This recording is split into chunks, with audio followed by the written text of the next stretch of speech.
আমরা যদি বিপিএলের সব ফ্র্যাঞ্চাইজি, ওটা 6টা হোক বা 7টা হোক, বাই এপ্রিল মের মধ্যে যদি আমরা সব প্রসেসটা কমপ্লিট করে নিতে পারি, যে ধরেন লাস্ট টাইম কী হতো, যে ধরেন অগস্টে বা সেপ্টেম্বরে বা বলতো যে এটা হলো deadline, because of the time. Even যে লাস্ট বোর্ড যারা ছিলেন ওনাদের কাছে যদি ওই টাইমটা ওনারা পাইতেন, হয়তো বা ওনারা আরও জিনিসগুলো অনেক কিছু রিকভার করতে পারতেন। যে বিকজ অফ দ্য টাইম তো এত শর্ট ছিল, এটা করতে হয়েছে। এ কারণে কিন্তু অনেকে, আমি কোনো সময় মনে করি না যে কেউ ইচ্ছাকৃতভাবে জিনিসটাকে নষ্ট করছে, সিচুয়েশন জিনিসটাকে নষ্ট করে ফেলে।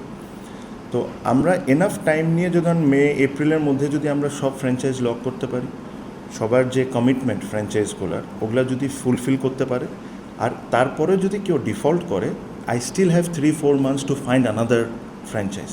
আমি জিনিসটাকে এভাবে করে করতে চাই, so that BCB or Bangladesh cricket doesn't come under that again ওই একটা ঝামেলার মধ্যে। সো একটা সিস্টেমেটিক করে we will have every intention and we will try and do everything possible এটা আমরা নেক্সট ইয়ার হোস্ট করতে পারি। কামিং ব্যাক টু বিপিএল, আমি কি এবছর হোস্ট করতে পারবো কি পারবো না, আমি যদি চাই আর আমি যদি ভালো করে ওয়েটিং না করি যে ফ্র্যাঞ্চাইজিগুলোকে, ওনারগুলোকে, আমি কালকে 5টা টিম দাঁড়া করে দিতে পারবো। But do you want me to do that?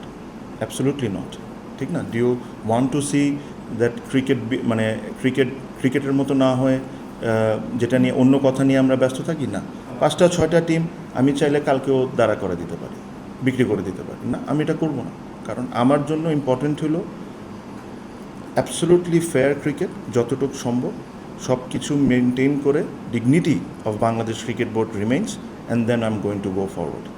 এটার জন্য যদি আপনাদের থেকে আমাকে 10টা ক্রিটিসিজমও শুনতে হয়, and I am okay with it, I am absolutely okay with it, because I know what my intention is.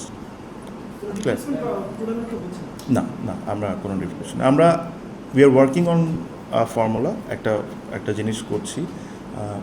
যখন আমি বলতে পারেন যে 60-70% মতো আমি অলমোস্ট একটা জিনিস অ্যাচিভ করে নিয়েছি, when I am ready to announce, আমি আপনাদেরকে অ্যানাউন্স করবো যে আমরা how we are trying to do, মানে আমাদের যে ডোমেস্টিক ক্যালেন্ডারটা আছে, ডোমেস্টিক ক্যালেন্ডারের আন্ডারে যে খেলাগুলো হয়, এটা আমরা কীভাবে করে নতুন করে এখন করতে যাচ্ছি। আই এম অলমোস্ট দেয়ার, মানে 60% পর্যন্ত আমি অ্যাচিভ করেছি, আরও কিছুটা অ্যাচিভ করা বাকি আছে, ওটা হয়ে গেলে, সো যখন আমি এটা অ্যানাউন্স করবো, this will be something very different and very interesting.